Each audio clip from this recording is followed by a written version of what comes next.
Mais uma vez, a paz do Senhor Jesus para todos. Amém. Aproveitando que os irmãos já estão de pé, por favor, no tema sugerido, capítulo 16 do livro escrito pelo médico, pelo doutor Lucas, mas que nós poderíamos, se pudéssemos, dar um outro título a não ser o já existente de Atos dos Apóstolos. Poderíamos muito bem trocar este título por Atos do Espírito Santo de Deus, porque entendemos que somente os apóstolos foram instrumentos de Deus para que o Espírito do Senhor fizesse todas as maravilhas que são narradas por Lucas dentro deste livro. Já aproveitando, os irmãos, nós vamos tomar apenas um dos versos para falarmos a respeito deste assunto. Como é que está escrito aqui na frente? Chamado. Quem foi chamado por Deus? Quem tem um chamado de Deus? Quem está pronto para o chamado de Deus? Epa. Deixa eu perguntar de novo. Quem é chamado de Deus? Quem está pronto para o chamado? Diminuiu, né? Diminuiu. Glória a Deus. Vamos ler. Nós vamos fazer o seguinte: primeiro as mulheres leem, depois os homens leem. Apenas a última parte do versículo de número 9, onde está escrito: passa a Macedônia e ajude-nos. Combinado assim? No 3, somente as mulheres lerão este texto. 1, 2, 3. Passa a Macedônia e ajuda-nos. Ok. Homens, não me envergonhem. No 3. 1, 2, 3. Passa a Macedônia e ajuda-nos. Eu estou achando que as irmãs não jantaram hoje. Eu acho que vocês não tomaram aquele café reforçado da tarde. Eu acho que dessa vez os homens ganharam. Sim ou não? Sim ou não? Sim. Eu acho que sim. Vocês têm que concordar comigo que eu acho que os homens desta vez ganharam. Por favor, tome os assentos, adorando o santo nome do Senhor nosso Deus. Mais uma vez, irmãos, aqui externar a nossa alegria e os nossos parabéns na pessoa do pastor local, pastor Elenildo, da sua esposa e toda a sua família, pelos 14 anos de fundação desta igreja nesta localidade.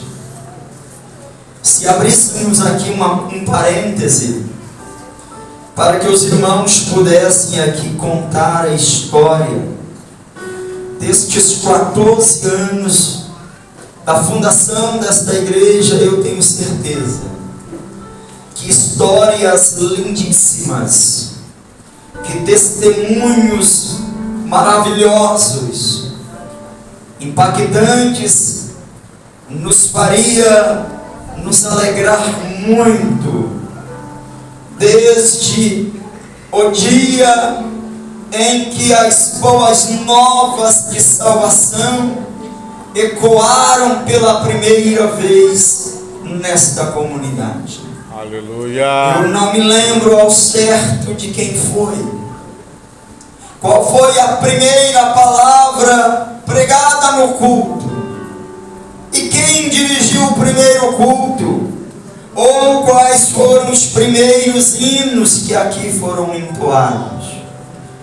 Mas eu tenho certeza que nos anais celestial, todas estas informações estão anotadas e catalogadas na agenda do Senhor nosso Deus.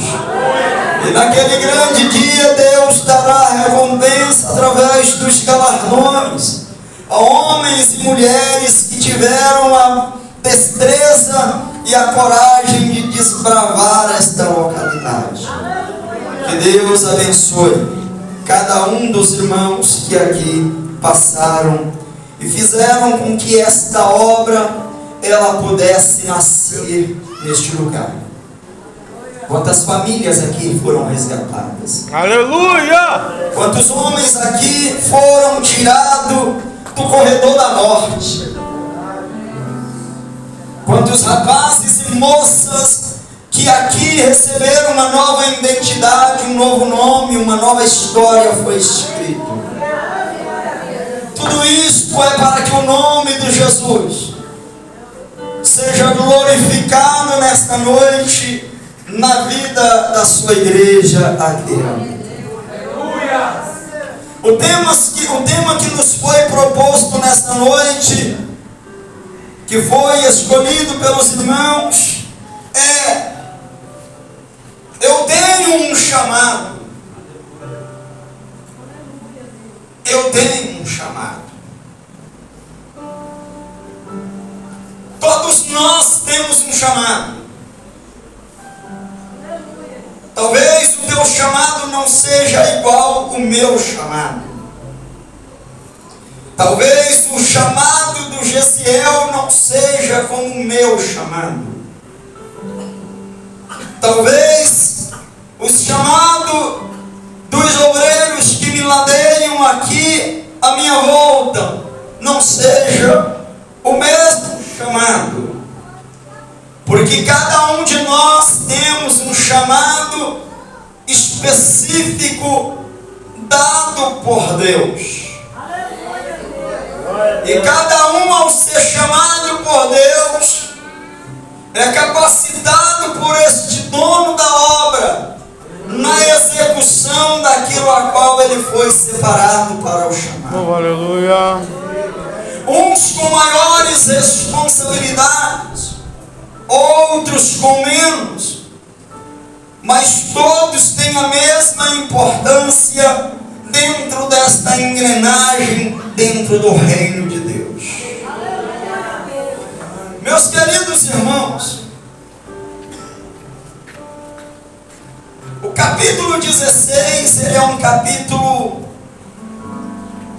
digamos assim, cheio de reviravoltas dentro da sua narrativa apresentada por Lucas. Ao lermos este capítulo, nós observamos as várias facetas ou as várias anuentes que Lucas apresenta através da sua narrativa.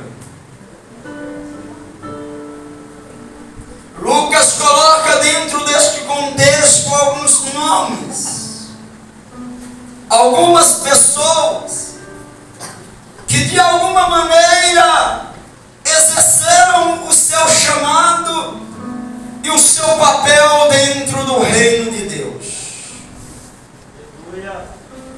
Lucas apresenta Barnabé, um dos companheiros sua primeira viagem missionária, que Lucas faz questão de destacar no capítulo 3 do mesmo livro. Lucas apresenta também João Marco. Quem dos pregadores que aqui me ladeia já não falou deste rapaz? Aquele mesmo que na primeira viagem missionária causou um grande problema. Aquele que tirou o apóstolo Paulo do sério. Glória a Deus. Aquele mesmo rapaz que Paulo diz: eu não quero que ele me acompanhe mais, porque este rapaz me causou um aborrecimento muito grande. Lucas faz questão de apresentá-lo dentro do contexto, ou dentro deste pano de fundo, na narrativa do capítulo 16. Lucas também faz questão de apresentar logo nos primeiros versos do capítulo 16 um jovem aspirante que conquistou a confiança do veterano Paulo. E Lucas faz questão de mencioná-lo também nos primeiros versos do capítulo 16, que é o jovem aspirante ao cargo de pastor e de missionário chamado Timóteo. Lucas também faz questão de apresentar um outro companheiro fiel e leal de Paulo, chamado Silas, um homem eloquente, um homem dotado de uma sabedoria extraordinária.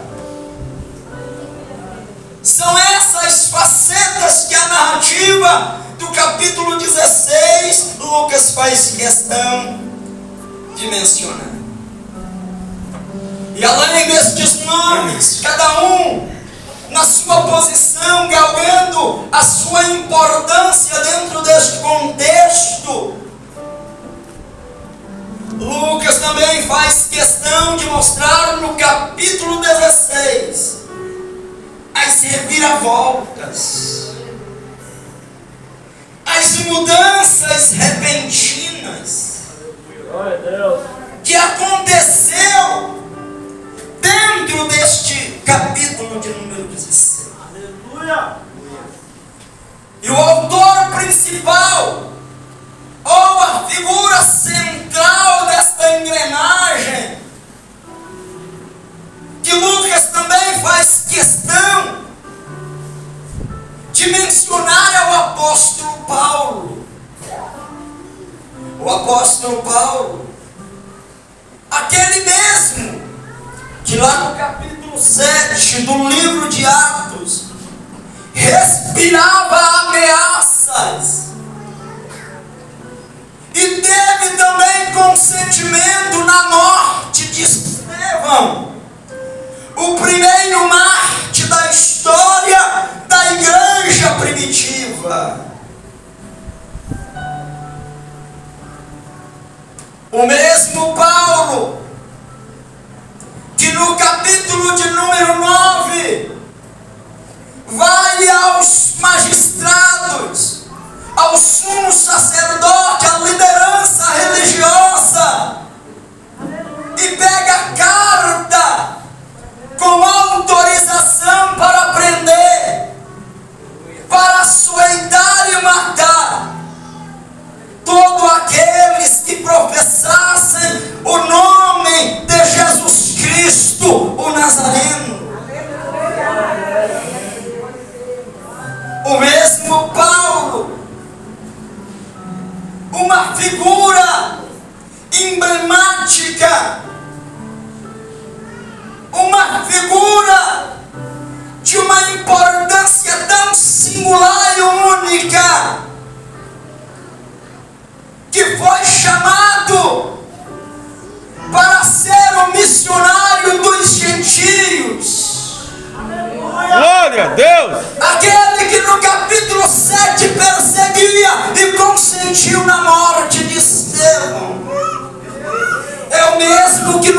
capítulo 9, saindo com um grupo de soldados para prender, para açoitar e matar, agora cai aos pés do Cristo que o chama para a obra missionária.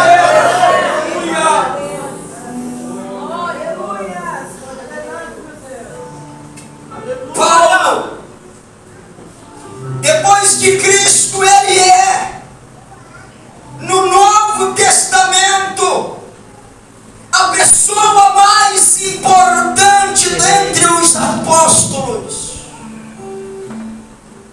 cada um dentro da sua particularidade, cada um dentro do seu chamado.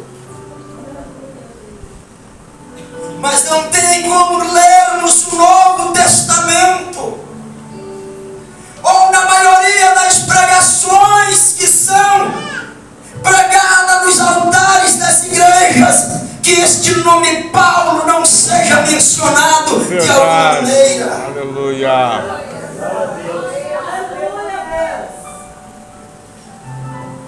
Paulo, esta figura tão emblemática de perseguidor, agora perseguido por causa do amor do reino de Deus, tem o seu nome marcado nas entrelinhas da história da igreja do Senhor. Aleluia. Pasmem! Mais de 42% do Novo Testamento é de autoria de Paulo. Para vocês terem uma noção da representatividade que este homem teve na propagação do reino de Deus para os gentios e para toda a Europa da época.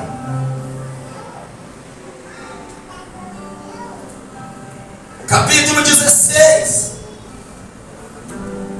Lucas narra a intenção de Paulo de empreender a segunda viagem missionária.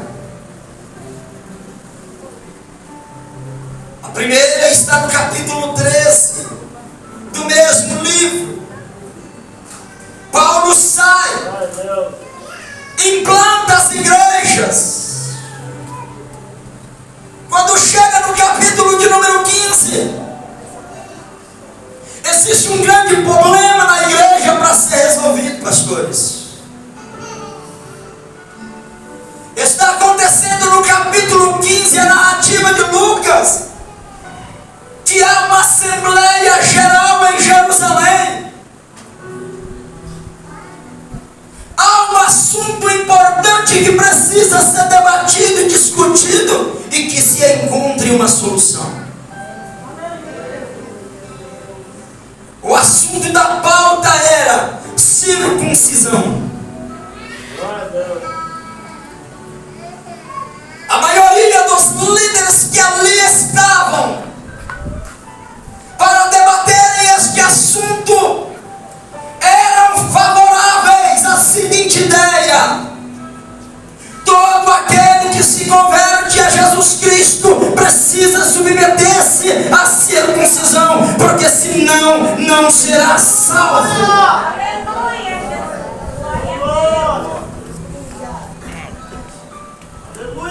O texto narra que Paulo, Barnabé e Silas são recebidos pela liderança para participar desta Assembleia Geral para ajudar a encontrar uma solução.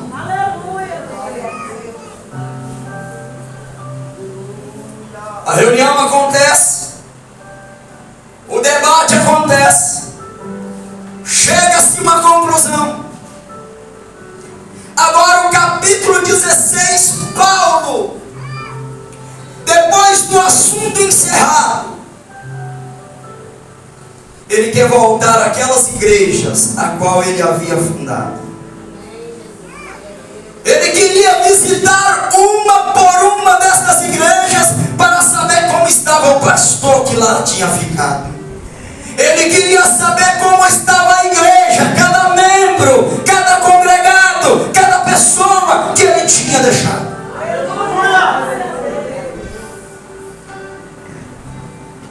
E Paulo então, ele coloca no seu coração ir até a Frígia.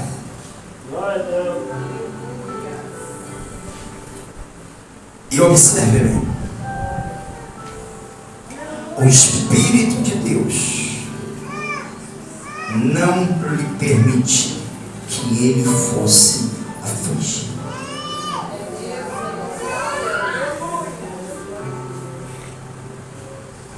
Paulo então, ele vai mudar o GPS da rota. Aleluia. Não me pergunte porque a Bíblia não fala de que maneira o Espírito de Deus o impediu de ir até a Frígia. Eu não sei como o Espírito Santo atuou. Se foi por profecia, se foi por revelação, eu não sei. E não vou criar aqui nenhum tipo de expectativa querendo colocar alguma coisa dentro do texto. Não. Porque a Bíblia não diz. Lucas não fala. A Bíblia só diz que o Espírito de Deus o impediu. É como se você colocasse lá no GPS do seu carro nome da rua, número, cidade, tá. E daqui a pouco o GPS endoidasse e começasse a fazer assim, recalculando rota, recalculando rota, recalculando rota, recalculando rota.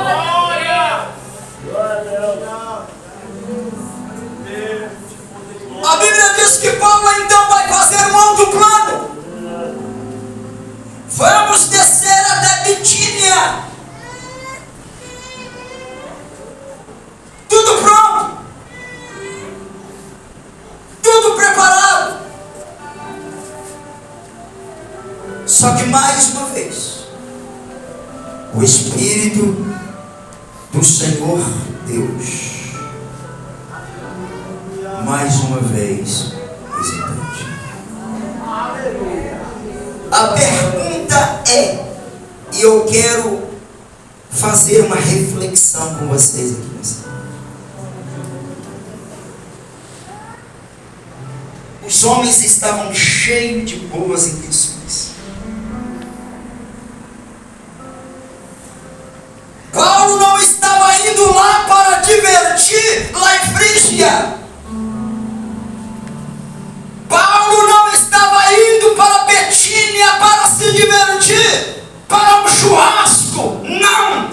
Paulo estava indo para lá para anunciar as boas novas de salvação. E o Espírito de Deus falou assim: não vá.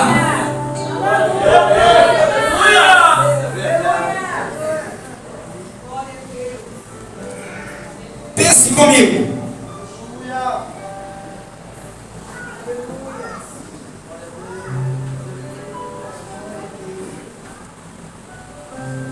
O que passou na cabeça de Paulo?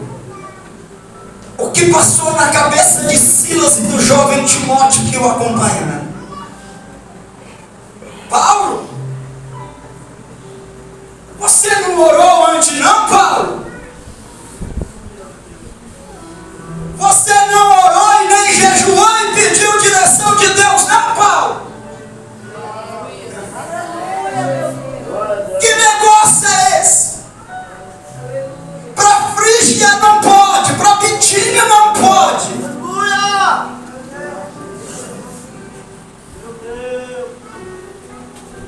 Paulo e seus companheiros têm os seus planos fracassados.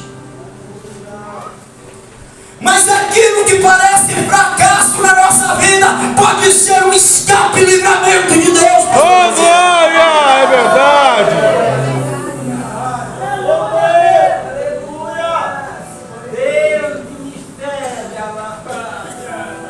Aquilo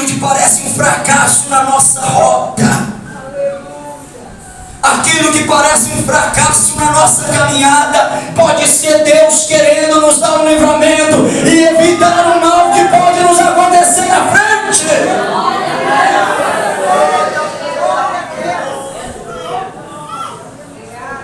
Salomão, no capítulo 16 do livro de Provérbios, no verso 1, ele diz assim: do homem são as preparações do coração, mas do Senhor a resposta da sua boca. Aleluia!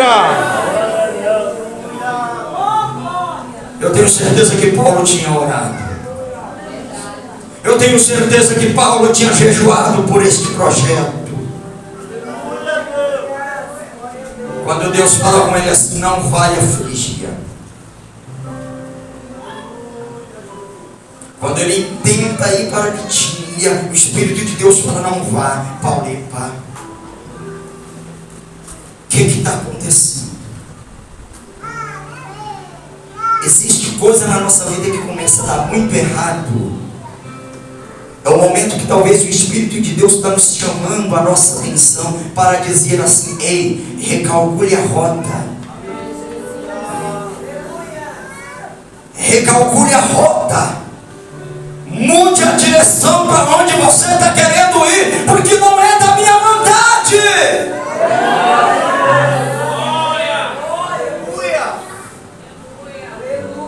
Quem sabe você está fazendo a coisa certa, mas a coisa está dando errada. Que é isso, pastor? Prova para mim o contrário, que Paulo não estava fazendo tudo certinho. Paulo estava fazendo tudo certinho. Ele queria visitar os irmãozinhos que ele tinha deixado lá nas igrejas onde ele havia implantado.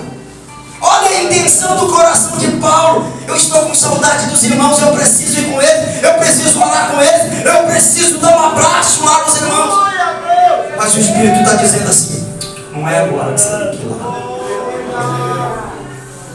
Sabe o que eu aprendo com isso? Nós precisamos ser guiados pelo GPS de Deus. Aleluia! Nós precisamos ser guiados pelo GPS do Senhor nosso Deus, meus irmãos.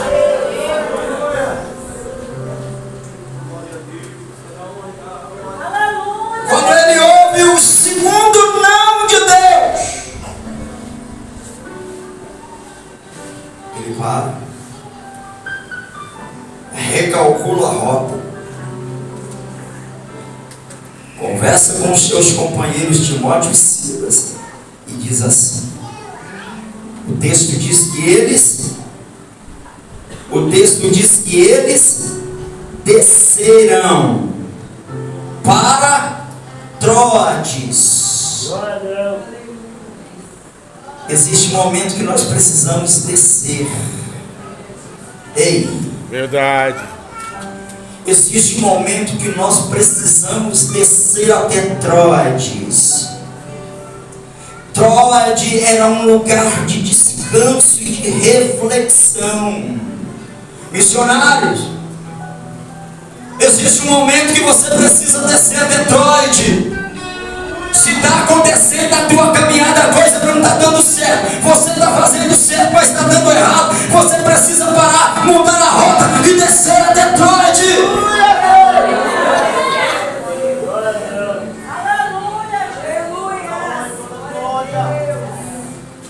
Pastor, mas Troade é onde? Troade pode ser o quarto da sua casa. Aleluia! Troade pode ser o quarto da tua casa, quando você fecha lá e em segredo fala com Deus para saber o que Deus está querendo da sua vida.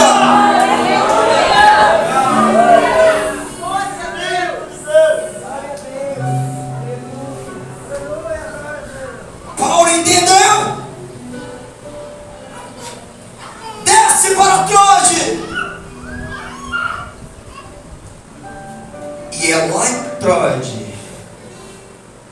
que Deus vai dar a direção. É lá em Troade, Gesiel, que Deus agora vai falar: o endereço quem dá sou eu, o número quem dá sou eu. Não é do jeito que você quer, Paulo. Não é da maneira que você quer, Silas. Não é do jeito que você quer, Timóteo. É do meu jeito, da minha maneira.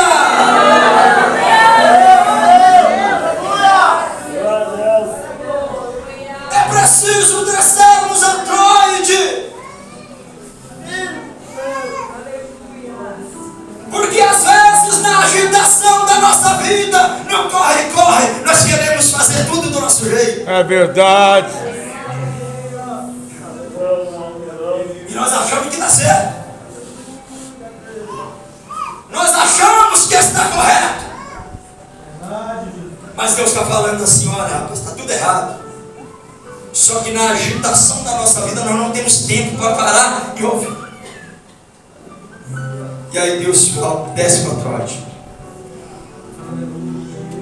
E o texto vai dizer que depois que eles passaram a noite em Troade, de manhã cedinho, eles procuraram um lugar para quê? Para que eles procuraram um lugar? Para um churrasco, não foi?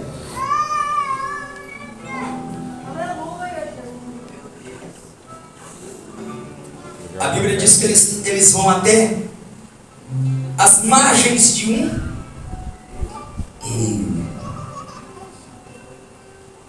As margens do rio, silêncio, tranquilo, calmo. Existe um momento que Deus quer nos levar para lugar calmos, para que nós possamos ouvir a sua voz. Aleluia. Às vezes nós estamos no meio de muito barulho.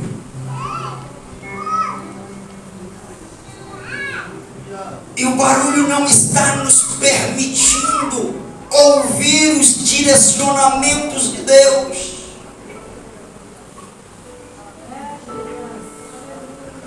Você já viu quando um hino é cantado suavemente, como é que consegue entrar mais dentro da nossa alma? Verdade.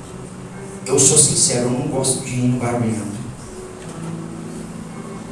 Eu respeito todos os cantores e o seu jeito de cantar. Mas eu gosto daqueles hinos mais devagar. Aquilo vai entrando dentro da minha alma, vai me quebrando, vai me arrebentando. E eu começo a ouvir a voz de Deus. Existe um momento que nós precisamos diminuir o som da bateria, o som do baixo, o som da guitarra. E somente fazer no vocal. Ouvir a voz de Deus. Paulo então vai descer a Troade. E lá, o Espírito de Deus, depois que eles pregaram e falaram e batizaram uma mulher chamada Lídia. Olha só o plano. Eles queriam ir para onde? Para Frígia e Bitínia. Só que lá na beira do rio tinha uma mulher chamada Lídia que precisava ser batizada no nome de Jesus, ela e toda a sua casa. Depois que Paulo cumpre o seu chamado, a Bíblia diz que à noite ele tem uma visão. Verso 9, a última parte do capítulo 16, ele vê nesta visão um homem da Macedônia dizendo: passa Macedônia e venha nos ajudar. Oh, aleluia. E o texto diz que na mesma hora Paulo entendeu que o Espírito Santo estava os dirigindo para a Macedônia. Aleluia. Paulo sente agora paz na sua alma. Paulo agora entende ao refrigério através do Espírito. Meus queridos irmãos, eu quero aqui pontuar alguns conselhos importantes para aqueles que têm um chamado de Deus. Quem tem chamado precisa entender os planos de Deus. Há momento na vida do crente que ele precisa ir para Troia, de lugar de espera, de paciência. E é lá em Troia que Paulo agora recebe a ordem do Espírito Santo para descer até a Macedônia.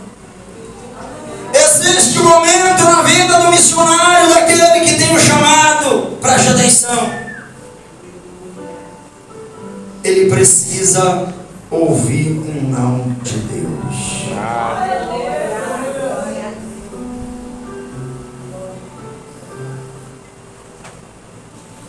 Ninguém gosta de ouvir não. Verdade. Mas em alguns momentos da nossa vida é necessário nós ouvirmos um não.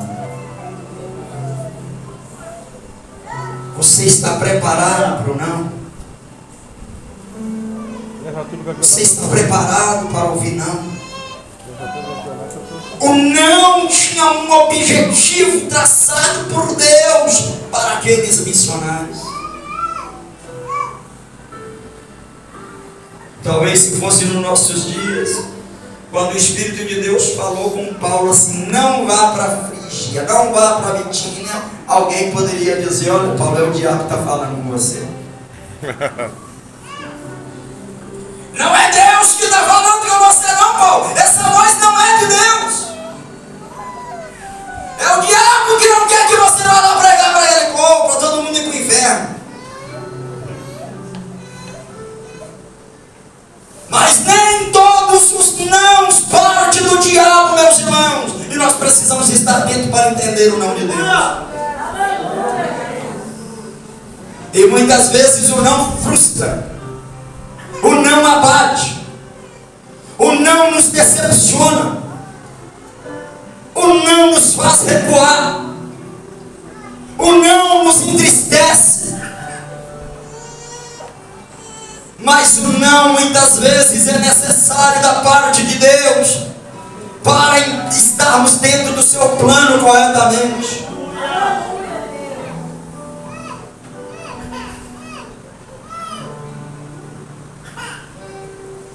Outra coisa que nós precisamos aprender, ou todos aqueles que têm um chamado, é saber esperar o momento de Deus.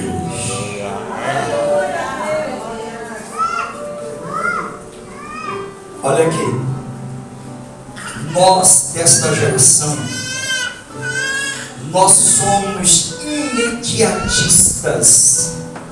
Isso mesmo.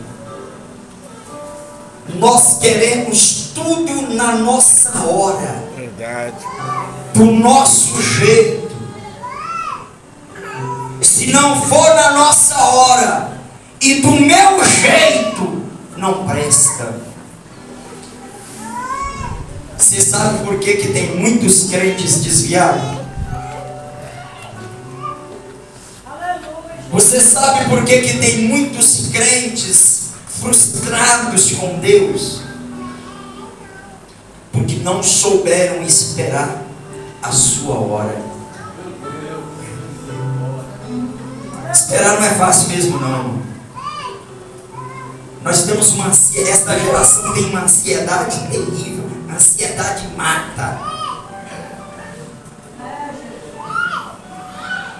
Nós somos a geração dos ansiosos, a geração depressiva, porque não sabe esperar. O salmista, e nós deveríamos praticar o Salmo 40. Esperei com paciência no Senhor, e Ele se inclinou para mim. Só que somos uma geração tão impaciente que nós não queremos esperar que o plano de Deus seja realizado na nossa vida. Deus usou alguém e falou assim: você vai ser missionário. Só que ele quer que amanhã o pastor já chama ele e já manda ele lá para o campo missionário.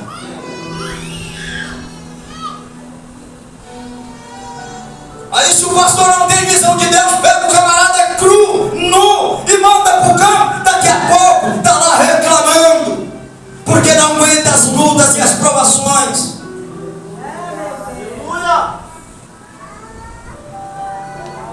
Nós precisamos esperar o tempo de Deus, a hora de Deus. Precisamos descer para o trono e esperar o sinal e o comando daquele que está no comando. Só que muitas vezes nós queremos tomar o comando e passar na frente de Deus. Quantos decepcionados e quebraram a cara porque tomaram as rédeas da mão de Deus e quis fazer do jeito dele. Agora tem uma moda assim: pastor, meu tempo na frente da igreja acabou.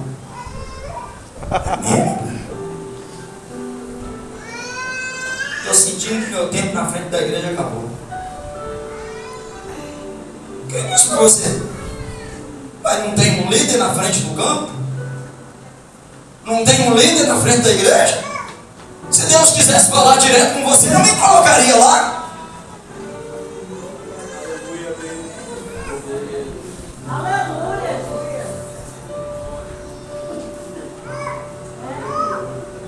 Aí vem para o pastor fala: não, meu filho, ainda não é tempo, espera um pouquinho. Não, pastor, se o senhor me tirar dessa igreja desse ano, no outro ano essa igreja vai ficar abandonada.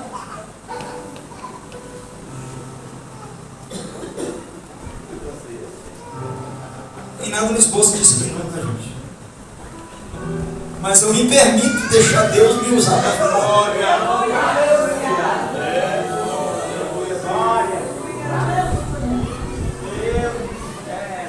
Estava falando com o cantor Rony na estrada. Rony, feliz é você que canta somente aquilo que você ensaia no hino. O hino você não pode mudar a letra. A gente prepara dias e mais dias um esboço, e Deus muda todo o esboço. Eu queria chegar aqui e ler todo o esboço para vocês que eu preparei. E a gente não consegue ler 30% daquilo que a gente escreveu. Porque o Espírito Santo vai colocando, vai falando: é isso que eu preciso tratar, é dessa maneira que eu preciso fazer. Aleluia! Glória a Deus! Esperar é para poucos. Ter paciência é para poucos. E é na nossa paciência, é na nossa espera, que Deus nos exalta e nos eleva a lugares grandes. Ei, se você está pensando de chegar lá para o teu pastor, dizendo: pastor, acabou. Quem é que comanda a sua vida? É você, rapaz? É você que manda na sua vida? Responde para o Espírito de Deus. Quem diz que eu tenho o controle da minha vida? Eu posso até fazer, mas eu tenho que arcar com as consequências da minha vida. Verdade. Você está pensando de chegar para o seu pastor no final do ano e falar: pastor, ó, quer mais não? Eu vou entregar essa responsabilidade. Legal, entrega. Talvez você não esperava ouvir essa palavra aqui, né?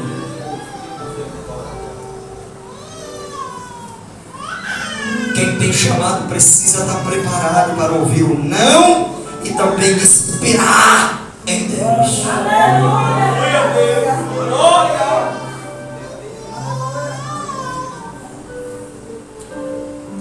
Outro ponto que eu quero compartilhar com vocês aqui: quem tem chamado precisa estar preparado para receber críticas. É verdade. Você está pensando que o presidente só recebe parabéns? Só parabéns? Eu acho que é mais crítica do que parabéns.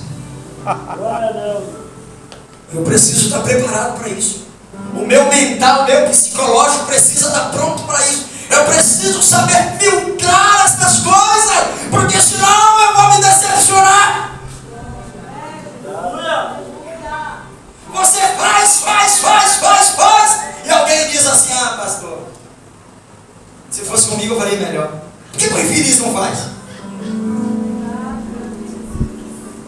Hã? Por que o bendito não faz? Mas na nossa caminhada nós precisamos estar preparados, Gabriel, para ouvir as críticas. As críticas nos fazem crescer, as críticas nos fortalecem, as críticas nos aproximam dos pés da cruz, as críticas nos fazem orar mais. É verdade, aleluia. Você já viu o momento que o crente mais ora? Qual é o momento que o crente mais ora? Na luta, né? É na prova. Crente não pode viver sem prova. Crente tem que ter luta. Ele sai de uma hoje, amanhã ele tem que entrar na outra, porque ele precisa entender que ele é dependente de Deus. Aleluia!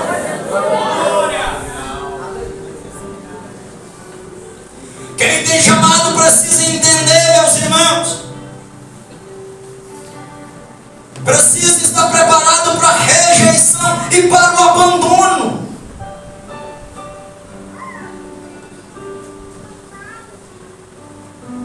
Nós precisamos estar preparados para as críticas, para a rejeição. Há quase 5 anos atrás, quando Deus promoveu o pastor geral das Mansões Celestial para morar com ele, alguém olhou para mim assim: todos os pastores, menos esse pastor aí. Todos, menos esse aí. Esse não presta. Esse não presta para ser o nosso pastor. Só que Deus trabalha na inversão da lógica humana. O homem está indo para lá, Deus está vindo para cá. O homem está pensando uma coisa e Deus está revertendo o pensamento. Porque Deus não vê como o homem vê. O homem vê o que está no externo. Deus vê o que está dentro do coração do homem. Então a gente precisa estar pronto e preparado para a rejeição. Por diversas vezes Jesus enfrentou isto no seu ministério, a rejeição. Alimentava a multidão, curava o cego, o paralítico andava, levantava o morto da sepultura. Daqui a pouco estão dizendo assim: esse cara tem demônio.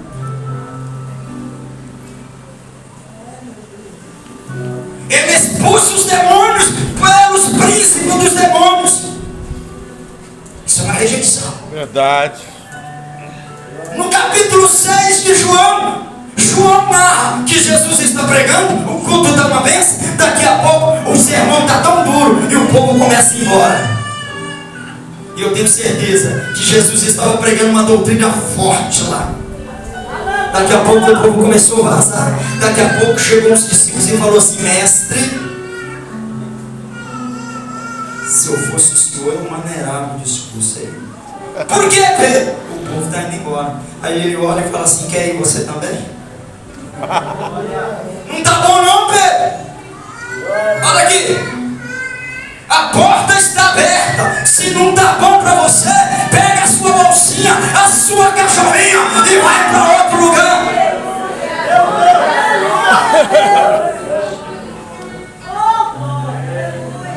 Pedro então volta para Jesus e diz: mas Senhor, mas para onde iremos?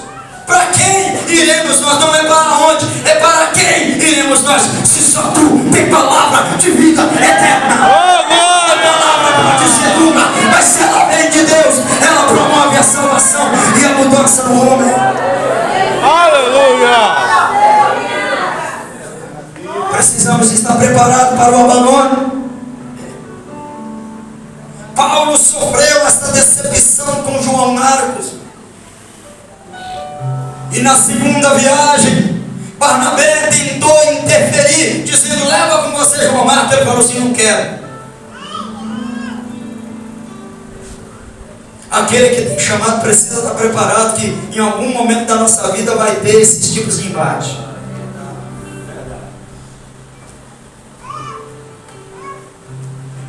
Aquele que você confiava, parecia que estava do seu lado, dando tapinha nas suas costas, dizendo: eu te amo, meu pastorzão. Eu te amo, meu pastorzão. E na primeira oportunidade, ele te decepciona. Aí Paulo falou assim: você está falando o que comigo, Barnabé? Eu levar quem? João Marcos? Negativo. Deixa ele fazer a obra para outros lugares para lá. Comigo vai Silas e comigo agora vai um rapaz que eu preciso treinar e me ensinar, que é Timóteo. Nós não estamos livres desses desabandonos. Nós não estamos livres dessas decepções na nossa trajetória, no nosso chamado. Glória a Deus.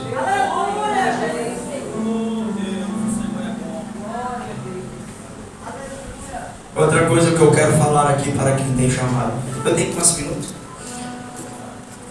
Eu que moro mais longe mesmo, né? Tá certo.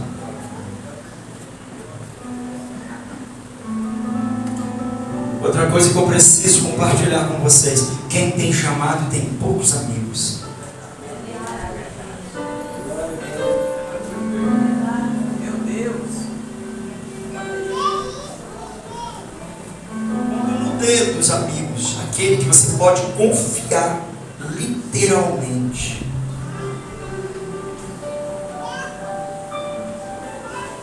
Quem tem chamado precisa estar preparado. Você tem um monte de bajuladores te dando tapa nas costas, porque o cargo que você ocupa lhe é conveniente em alguma coisa.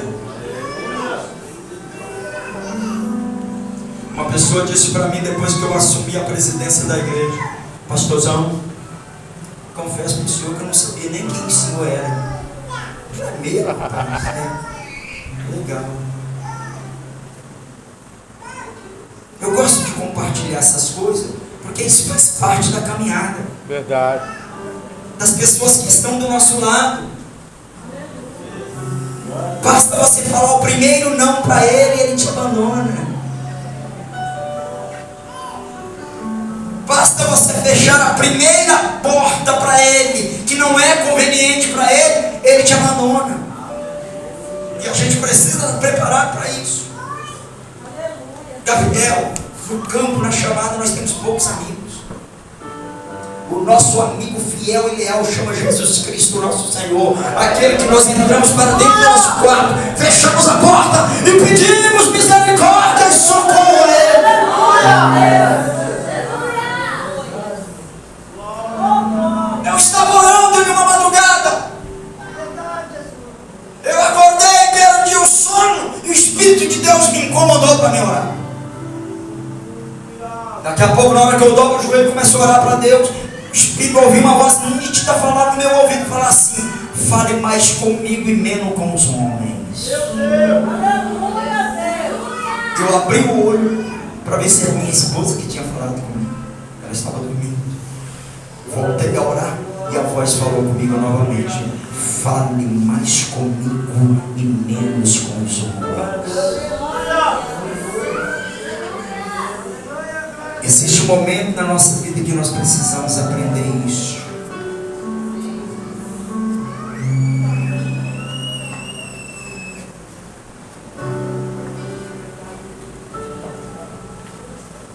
Quem tem chamado precisa entender, irmão, que existe um processo. Na nossa trajetória existe um processo. E muitas vezes o processo do pastor Valdo não é o processo do pastor Gilmar, não é o processo do Gabriel, não é o processo do Lenildo, não é o processo do Luiz Henrique, não é o processo do Gesiel, não é o processo da igreja. Mas cada um de nós temos um processo. Eu estava lendo um tempo atrás e eu achei bastante interessante. Eu vou citar o nome aqui, com certeza a maioria de vocês já ouviram falar deste nome, o jamaicano Usain Bolt. Aquele mesmo que corria abaixo de 8 segundos nas Olimpíadas. Aquele que humilhava e envergonhava os seus concorrentes. O cara brincava para cruzar a linha. E ele foi para uma entrevista. E o entrevistador perguntou para ele: Bolt,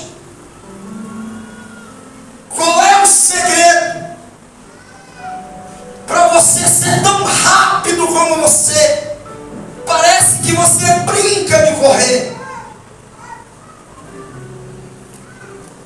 E ele respondeu para aquela pessoa que o entrevistava: o segredo é,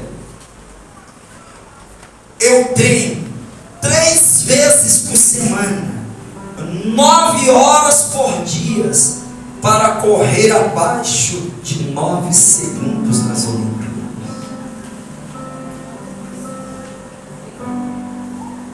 Todos querem o pódio, mas ninguém quer passar pelo processo para alcançar. Verdade.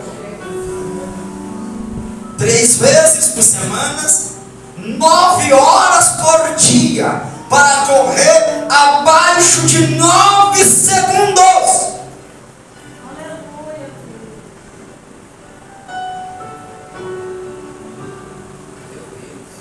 Todos querem o lugar do pastor. O pastor faz um teste com as pessoas. Bota para ficar aqui na frente da igreja uma semana. Bota para ficar uma semana, para cuidar dos músicos, para dar ensinamento, para abrir o culto na quinta, para lecionar na escola bíblica dominical, para organizar o culto da noite. Deixa ele aqui uma semana.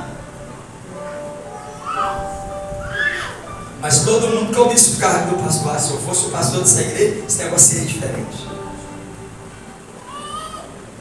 Todos queriam um pódio onde Bolt subia para receber as glórias, mas poucos queriam um sacrifício e processo pelo qual ele passou. Todos querem estar no lugar onde José chegou, mas não querem passar pelo processo que ele passou. Quem foi José? O menino vendido pelos seus irmãos para os ismaelitas, jogado dentro do poço, dado como morto, escravo na casa de Potifar, acusado de um adultério que não cometeu, jogado no calabouço, esquecido, até que um dia Deus olhou e falou assim: eu irei te exaltar. Deus o tira do calabouço e o coloca como o segundo maior homem de todo o Egito. Somente abaixo do faraó José não mandava. Todos gostariam de estar no lugar de José, mas não queria passar pelo processo que ele passou. Quem tem chamado precisa entender o processo, irmão. O processo dói, o processo machuca, o processo nos faz chorar, o processo nos faz decepcionar, nos entristece. Aleluia!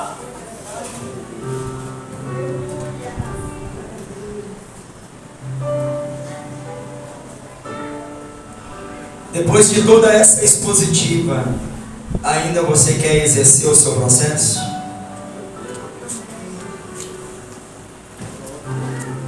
Ainda você quer exercer o seu chamado, mesmo diante de todo o processo?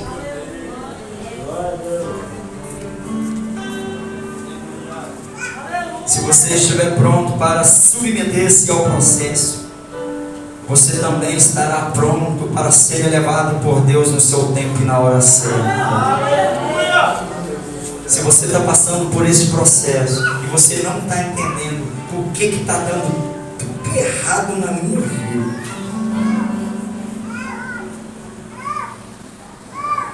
é o momento de você parar,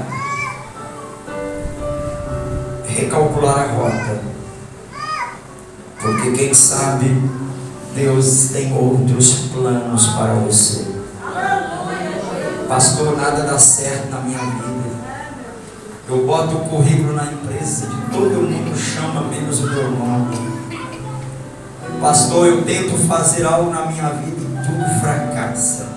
Será que não está na hora de você recalcular o GPS do seu percurso e deixar Deus recalcular e colocar o comando? Ao findar o labor dessa vida,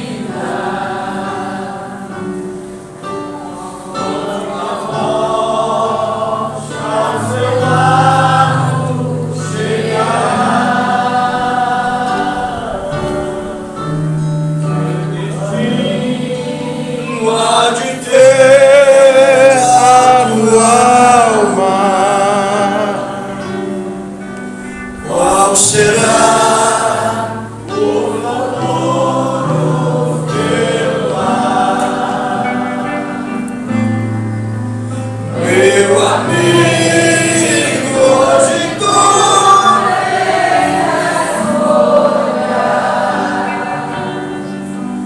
vida ou morte, qual vais aceitar?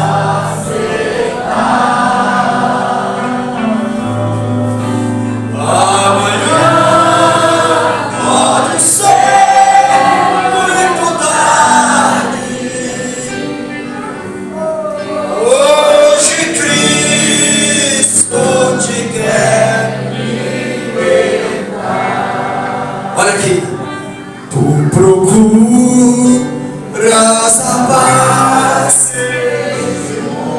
Pergunta onde está a primeira pessoa que quer entregar a sua rota, a sua direção nas mãos de Jesus. Você já tentou fazer do seu jeito e não está dando certo. E a partir de hoje você quer entregar a sua vida para Jesus.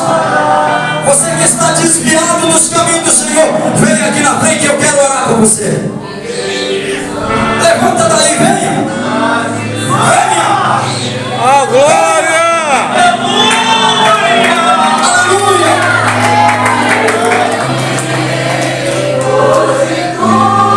Glória, aleluia! Vida ou morte, qual vai? Aonde está a segunda pessoa que vai entregar a sua vida para Jesus? Deixa ele recalcular a sua rota. Quem sabe você já tentou do seu jeito, não deu certo. Você está desviado dos caminhos do Senhor, afastou dos caminhos do Senhor. Venha, Ele está te esperando de braços abertos. Se você se envergonhar de Jesus perante os homens, naquele último dia Ele também se envergonhará de você perante os seus santos anjos. Mas se você confessar Ele diante dos homens, Ele também te confessará diante do seu Pai. Aonde está a segunda pessoa para Jesus? Levanta do seu banco, levanta do seu lugar, vem aqui. Ele quer mudar a sua história, Ele quer mudar a sua vida.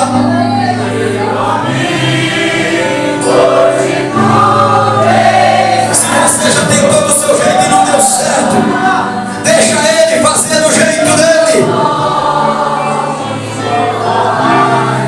Aonde está você afastado do caminho do Senhor? Se nem venha. Vença o diabo.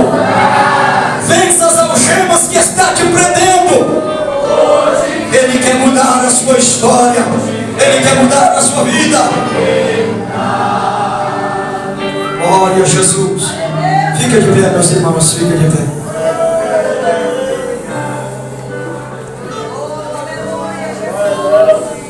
Lucas, ele escreve lá no capítulo de número 15 do Evangelho, que ele escreve, e ele diz que quando um pecador se arrepende dos seus pecados, os anjos de Deus, eles fazem festa diante do Senhor nosso Deus. Há festas agora, há comemoração agora para um pecador que se arrepende.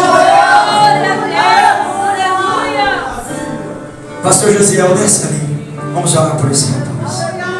Estende as mãos para cá, meus irmãos. Estende as mãos para cá. Senhor Jesus, eu apresento diante do Senhor este homem. Eu não sei o nome dele, eu não sei onde ele mora, eu não sei o que está acontecendo com este rapaz, mas o Senhor que sonda a mente e coração, o Senhor conhece a história deste rapaz nesta localidade. Tu sabes, ó Deus, por onde ele tem andado. Tu sabe onde os seus pés têm andado. Muda a rota deste homem, Jesus.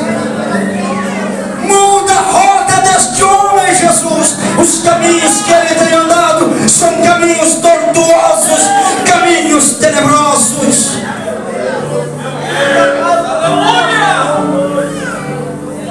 Muda a história deste homem. Muda o nome deste homem. Dá uma nova identidade para este homem. Perdoa os pecados que ele cometeu. Lança no mar do teu esquecimento. Escreve o nome dele no livro da vida. Sela com o sangue de Jesus para o grande dia do arrebatamento da igreja. Liberta este homem das algemas do inferno. Liberta este homem das algemas do diabo. Liberta este homem das algemas de Satanás. Liberta, liberta, liberta, Senhor. Que este homem seja uma bênção nas tuas mãos. Que ele possa testemunhar nesta comunidade a mudança que o Senhor promoveu na vida dele. Aleluia. Dá um banho nele, Jesus. Troca as vestes deste homem, as vestes sujas pelo pecado. Troca, Senhor, as vestes dele. Troca a sandália dele. Coloca uma nova sandália. Coloca um anel de honra no dedo deste homem. Aleluia. Aleluia.